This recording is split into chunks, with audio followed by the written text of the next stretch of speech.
اللہ تبارک و تعالیٰ نے یہ حکم تمام ایمان والوں کو دیا ہے کہ اسے کثرت سے یاد کریں، اس کا کثرت سے ذکر کریں۔ یہاں سوچنے کی بات یہ ہے کہ اللہ تبارک و تعالیٰ نے یہ حکم ہمیں اور آپ کو کیوں دیا؟ کیا معاذ اللہ تعالیٰ ہمارے ذکر سے اللہ تعالیٰ کو کوئی مزہ آتا ہے، یا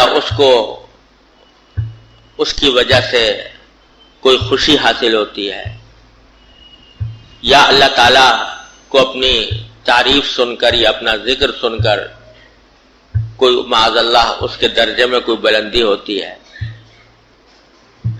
یہ تو ہر مومن جانتا ہے کہ اللہ تبارک و تعالیٰ کی ذات بے نیاز ہے، اسے نہ ہماری عبادت کی حاجت ہے، نہ ہمارے سجدوں کی ضرورت ہے، نہ ہمارے ذکر کی ضرورت ہے۔ اس کی ذات تو ایسی بے نیاز ہے کہ اگر ساری دنیا مل کر نافرمان بن جائے اور ساری کائنات کہ جتنی مخلوقات ہیں وہ سب معاذ اللہ تعالیٰ کی معصیت پر کمر بستہ ہو جائیں، اللہ تعالیٰ کو بالکل یاد نہ کریں، تو اس کی شان کبریائی میں، اس کی عزت و جلال میں حبہ برابر کمی نہیں آتی۔ وہ تو اکبر ہے، اکبر ہی رہے گا۔ اس کے جو صفات کمال ہیں وہ ہمارے کہنے کی وجہ سے نہیں ہوتے، وہ تو اپنی ذات میں عظیم ہے، وہ اپنی ذات میں کبیر ہے، وہ اپنی ذات میں صاحب جلال ہے، وہ اپنی ذات میں صاحب جمال ہے۔ لہذا ہمارے ذکر کرنے نہ کرنے سے اس کو کوئی نقصان نہیں، اور ہمارے ذکر کرنے سے اس کو کوئی فائدہ نہیں، کیونکہ اس کی ذات اپنی ذات میں ہی عظیم ہے۔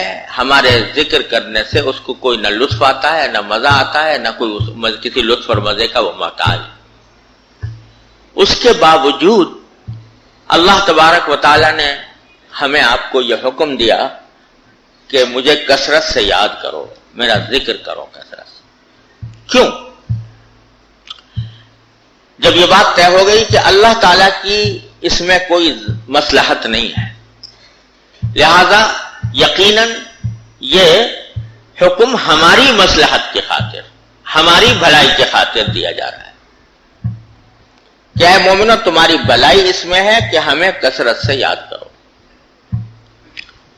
اب بھلائی کا ایک معنی تو یہ ہے کہ آخرت کا اجر و ثواب وہ اللہ تعالیٰ کے ذکر پر مرتب ہوتا ہے، جو تو اپنی جگہ پر عظیم بھلائی ہے ہی ہے۔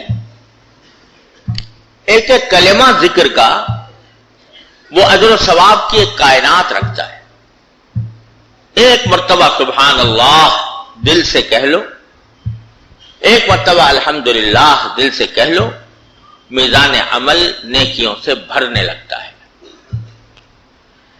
تو آخرت میں تو اس کا ثواب ہے ہی، لیکن دنیا میں بھی اس کا فائدہ یہ ہے کہ اس جو بندہ اللہ تعالیٰ کو کثرت سے یاد کرتا ہو، جو بندہ اللہ تعالیٰ کا کثرت سے ذکر کرتا ہو، وہ گناہوں سے اور معصیتوں سے اور جرائم سے اور ناانصافیوں سے محفوظ ہوتا ہے۔ وجہ اس کی یہ ہے کہ اس دنیا میں جتنے جرائم ہوتے ہیں اور جتنی حق تلفیاں اور ناانصافیاں اور ظلم ہوتا ہے، اگر غور کیا جائے تو اس ساری ناانصافیوں اور ظلم کے پیچھے یہ بات ہوتی ہے کہ بندہ اپنے اللہ کو بھولا ہوا ہوتا ہے۔ چور چوری کر رہا ہے تو اس لیے کر رہا ہے کہ جس وقت چوری کر رہا ہے اس وقت اس کو خدا یاد نہیں آ رہا، اللہ تعالیٰ سے غافل ہے۔ کوئی دوسرے کا حق مار رہا ہے، دوسرے پر ظلم کر رہا ہے، جھوٹ بول رہا ہے، تو کیوں بول رہا ہے؟ اس واسطے کہ اللہ یاد نہیں۔ اگر اس کو اللہ کا ذکر ہوتا، یاد ہوتا، اور اللہ تبارک و تعالیٰ کی عظمت و جلال کا تصور اس کے دل میں ہوتا، تو کبھی بھی وہ جرم پر آمادہ نہ ہوتا، نا انصافی پر آمادہ نہ ہوتا۔ اسی کو حدیث میں فرمایا گیا کہ لا یزنی الزانی حین یزنی وہو مؤمن ولا یسرق السارق حین یسرق وہو مؤمن۔ جب زنا کرنے والا زنا کرتا ہے اس وقت میں مومن نہیں ہوتا۔ کیا مانا؟ کہ اللہ تعالیٰ کے سامنے کھڑے ہو کر اپنے اعمال کے جواب دینے کا احساس اس کے دل سے مٹ جاتا ہے، جس کی وجہ سے وہ گناہ کا ارتکاب کرتا ہے۔ جب تک اللہ کی ذات دل میں سمائی ہوئی ہو، جب تک بندے کے سامنے دل میں یہ احساس موجود ہو کہ میں ایک دن اللہ کے سامنے پہنچوں گا اور وہاں جا کر مجھے اپنے تمام اعمال کا جواب دینا ہوگا، یہ جب دل میں احساس بیٹھ جاتا ہے تو یا تو جرم ہوتا نہیں، گناہ ہوتا نہیں، اور اگر ہوتا ہے تو فوراً توبہ کی توفیق ہو جاتی ہے، آدمی اس سے بچ جاتا ہے، اس کے نتائج بد سے بچ جاتا ہے۔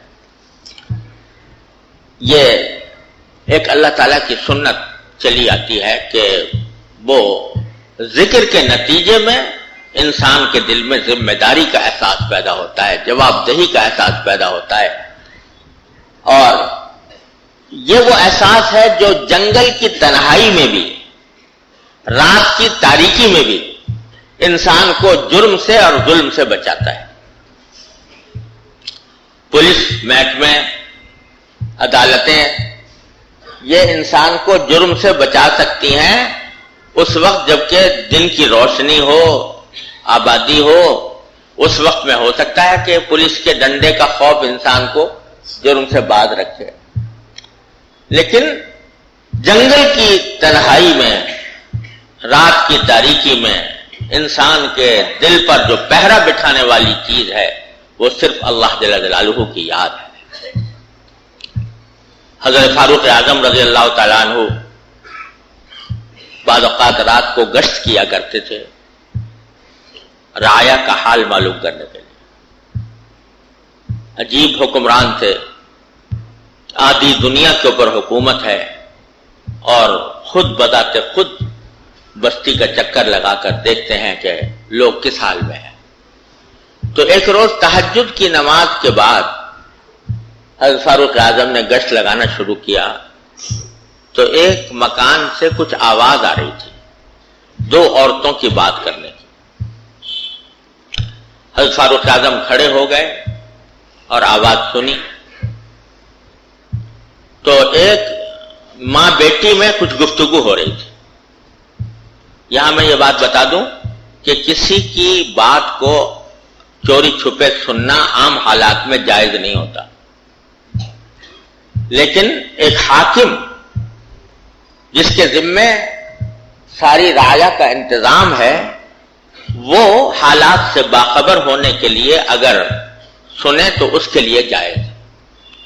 اس لیے فاروق اعظم رضی اللہ تعالیٰ عنہ نے کھڑے ہو کر بات سنی تو ماں بیٹی سے کہہ رہی تھی کہ بیٹی بکری یا گائے، بکری تھی یا گائے تھی، اس کا دودھ جو تم نے نکالا ہے یہ کم ہے، اس میں پانی ملا دو تاکہ یہ زیادہ ہو جائے اور پانی ملا کر ہم اس کو بیچیں۔ تو بیٹی نے جواب دیا کہ اماں جان، امیر المومنین کا حکم آیا ہے کہ کوئی شخص ملاوٹ نہ کرے دودھ کے اندر۔ تو ماں نے کہا کہ بیٹی، امیر المومنین کہاں دیکھ رہا ہے تمہیں اس وقت؟ اس نے حکم تو بے شک جاری کر دیا ہے، لیکن وہ کہاں تمہیں دیکھ رہا ہے کہ تم دودھ میں پانی ملا رہی ہو؟ نہیں، اگر ملا لو گی تو اس کو پتہ بھی نہیں چلے گا، تو ملا لو۔ اب یہ پتہ نہیں کہ امیر المومنین باہر کھڑا ہوا ہے، حضرت فاروق اعظم سن رہے ہیں ساری بات۔ تو بیٹی نے جواب دیا کہ اماں جان، امیر المومنین تو نہیں دیکھ رہے، لیکن امیر المومنین کا اللہ تو دیکھ رہا ہے، اس لیے میں یہ کام نہیں کر سکتا۔ تو اس بیٹی کے دل میں اللہ کی یاد سمائی ہوئی تھی، اس کے نتیجے میں اس رات کی تاریکی میں بھی وہ دودھ میں پانی ملانے کی حرکت کا ارتکاب نہیں کر سکتی۔ فاروق اعظم نے یہ بات سنی، اگلے دن تشریف لے گئے، معلوم کرایا کہ یہ کون ہیں، کون لوگ ہیں۔ جب تحقیق ہو گئی تو حضرت ام المومنین نے اپنے بیٹے کے لیے اس لڑکی کے رشتے کا پیغام دیا کہ میں اپنے بیٹے کا نکاح اس لڑکی سے کرنا چاہتا ہوں، کیونکہ اس کے دل میں اللہ کا ذکر اتنا سمایا ہوا ہے، اللہ کی یاد۔ پیغام دیا، اپنے بیٹے کی اس سے شادی کی، اور اسی جوڑے کے دوسری پشت میں انہی کی نسل سے حضرت عمر ابن عبدالعزیز رحمۃ اللہ علیہ پیدا ہو، جو پانچویں خلیفہ راشد کہلاتے۔ غرض کہنا کا مقصد یہ تھا کہ اللہ کا ذکر اگر دل میں سما جائے تو وہ انسان کے ہر نقل و حرکت پر پہرا بٹھاتا ہے، اس لیے اللہ تبارک و تعالی نے حکم دیا کہ اللہ کو کثرت سے یاد کرو۔